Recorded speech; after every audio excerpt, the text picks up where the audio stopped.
본 106 사명대사 전설. 본 106 사명대사 전설. 100일 정진 66차. 내용: 선조께서 사명당을 강화사로 일본에 보내자 사명당이 일본에 건너가 일본 왕에게 도쿠가와 이에야스, 조선에서 철병하라고 전하였다. 그러자 도쿠가와 이에야스가 조선 삼남 지방을 일본에게 주고 명나라 황태자를 볼모로 일본에 보내면 철병하겠다고 하였다.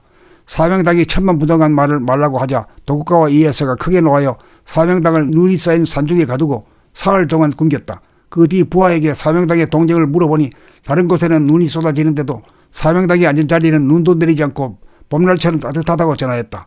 도쿠가와 이에야스가 이상히 여겨 친히 가보니 과연 그런지라. 이제는 사명당을 태워 죽이려고 구리로 방을 만들어 그 속에 가두고 사면에 불을 피웠다. 사명당은 빙자를 천장에 써붙이고 도수를 부려 외왕이 방문을 열었을 때 수염과 눈썹에 고드름이 있었다. 타 죽기는커녕 벽 내면에 얼음이 얼었다. 100일 정진 66차. 오늘은 자유정진을 2시간 하는데 1년 중 가장 더운 말복이라 마치 뜨거운 용광로 속에 앉아있는 느낌이 들었다. 그런데 실제로 몸을 만져보니 차가운 것이 아닌가. 그 순간 사명대사의 전설이 떠오르면서 당시의 선각자가 사명대사를 내세워 인진왜란과 정유재란에 시달렸던 백성들이 사기를 진작할 겸 후세 사람들에게 도를 전하기 위하여 그러한 전설을 만들어냈다는 것이 이해가 되었다. 정진 중 한 생각도 없는 정체성 자리에 들면 뜨겁지도 차갑지도 않은 제로에너지 산매에 드는데, 이때 외부의 기온이 뜨거우면 감각은 뜨거움을 느끼지만 몸은 정작 차가워진다. 제로는 음량을 초월하여 음량을 거느리기 때문이다. 제로가 존재하면 반드시 음과 양이 균형과 조화를 이룬다. 무극이 태극인 이치다. 그러므로 사명당을 눈이 내리는 곳에 가두어 놓아도 사명당 주위에는 눈도 쌓이지 않고 마치 봄날처럼 따뜻하다는 표현이 가능하고, 뜨거운 용광로 속에 가두어 놓아도 차가운 얼음이 얼었다는 말이 가능하다. 이것은 사명당의 신통력을 통하여 도가 무엇이며 성리가 무엇인지를 후손들에게 깨우쳐주고 보여주려는 선각자의 자비가 아닐 수 없다. 참으로 우리나라는 많은 선각자가 출연하여 혹은 신화로 혹은 전설이나 설화의 형태로 우리들에게 남겨놓았으니 우리들의 홍복이 아닐 수 없다. 본 106 사명대사 전설. 본 106 사명대사 전설. 100일 정진 66차.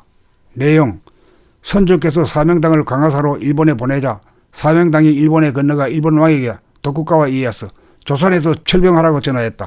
그러자 도쿠가와 이에야스가 조선 삼남 지방을 일본에게 주고 명나라 황태자를 볼모로 일본에 보내면 철병하겠다고 하였다. 사명당이 천만부동한 말을 말라고 하자 도쿠가와 이에야스가 크게 노하여 사명당을 눈이 쌓인 산중에 가두고 사흘 동안 굶겼다. 그 뒤 부하에게 사명당의 동정을 물어보니 다른 곳에는 눈이 쏟아지는데도 사명당이 앉은 자리는 눈도 내리지 않고 봄날처럼 따뜻하다고 전하였다. 도쿠가와 이에야스가 이상히 여겨 친히 가보니 과연 그런지라. 이제는 사명당을 태워 죽이려고 구리로 방을 만들어 그 속에 가두고 사면에 불을 피웠다. 사명당은 빙자를 천장에 써붙이고 도수를 부려 외왕이 방문을 열었을 때 수염과 눈썹에 고드름이 있었다. 타 죽기는커녕 벽 내면에 얼음이 얼었다. 100일 정진 66차. 오늘은 자유정진을 2시간 하는데 1년 중 가장 더운 말복이라 마치 뜨거운 용광로 속에 앉아있는 느낌이 들었다. 그런데 실제로 몸을 만져보니 차가운 것이 아닌가. 그 순간 사명대사의 전설이 떠오르면서 당시의 선각자가 사명대사를 내세워 인진왜란과 정유재란에 시달렸던 백성들이 사기를 진작할 겸 후세 사람들에게 도를 전하기 위하여 그러한 전설을 만들어냈다는 것이 이해가 되었다.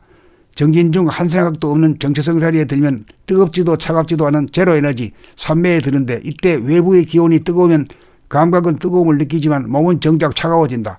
제로는 음량을 초월하여 음량을 거느리기 때문이다. 제로가 존재하면 반드시 음과 양이 균형과 조화를 이룬다. 무극이 태극인 이치다. 그러므로 사명당을 눈이 내리는 곳에 가두어 놓아도 사명당 주위에는 눈도 쌓이지 않고 마치 봄날처럼 따뜻하다는 표현이 가능하고, 뜨거운 용광로 속에 가두어 놓아도 차가운 얼음이 얼었다는 말이 가능하다. 이것은 사명당의 신통력을 통하여 도가 무엇이며 성리가 무엇인지를 후손들에게 깨우쳐주고 보여주려는 선각자의 자비가 아닐 수 없다.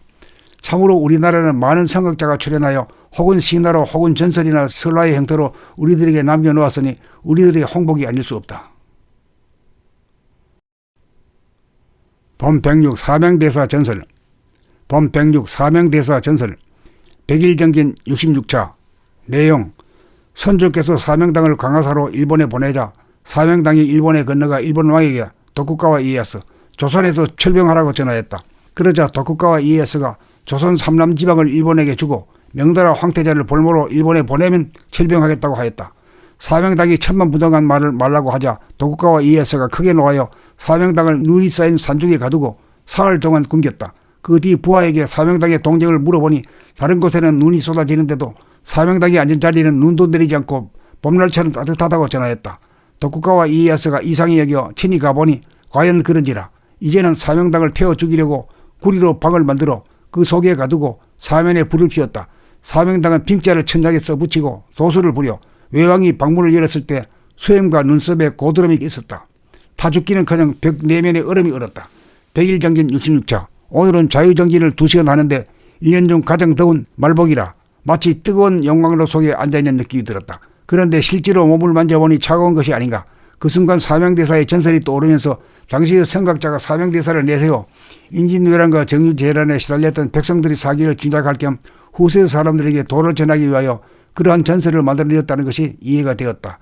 정진 중 한 생각도 없는 정체성 자리에 들면 뜨겁지도 차갑지도 않은 제로에너지 산매에 드는데 이때 외부의 기온이 뜨거우면 감각은 뜨거움을 느끼지만 몸은 정작 차가워진다. 제로는 음량을 초월하여 음량을 거느리기 때문이다. 제로가 존재하면 반드시 음과 양이 균형과 조화를 이룬다. 무극이 태극인 이치다. 그러므로 사명당을 눈이 내리는 곳에 가두어 놓아도 사명당 주위에는 눈도 쌓이지 않고 마치 봄날처럼 따뜻하다는 표현이 가능하고 뜨거운 용광로 속에 가두어 놓아도 차가운 얼음이 얼었다는 말이 가능하다. 이것은 사명당의 신통력을 통하여 도가 무엇이며 성리가 무엇인지를 후손들에게 깨우쳐주고 보여주려는 선각자의 자비가 아닐 수 없다. 참으로 우리나라는 많은 선각자가 출연하여 혹은 신화로 혹은 전설이나 설화의 형태로 우리들에게 남겨놓았으니 우리들의 홍복이 아닐 수 없다.